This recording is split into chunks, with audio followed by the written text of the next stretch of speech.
Hi, this is Yolanda Van Veen, and in this segment we're going to talk about plum pruning time. So plums are a beautiful fruit tree and a wonderful plant to have in your garden because they produce such wonderful fruit that tastes so good, and it can be dried for prunes and they last so long. But when you're pruning them, it's really good to prune them once they're done producing fruit every fall. So the best time to prune them is in the fall, before it's gotten really cold and started to freeze. So when you're pruning them, the best thing to do is to just thin them out. And the rule of thumb is don't prune more than 1/3 of the tree down. So if you have a really wild tree, only prune it 1/3 down from the total length of the tree.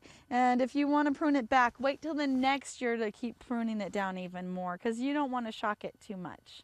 And the trick with pruning, make sure that you have one strong stem with side stems, but you can prune out some of the side branches too, so it's not too bushy, because you want to be able to get air inside of the tree so that it doesn't get any type of rust or it doesn't get any kind of fungus because it's gotten so wet inside. So the trick is just thin it out and make sure it's not like a Medusa coming out in all directions. So the best time to prune is in the fall, but you can still prune in the winter so that it can set fruit for the next summer.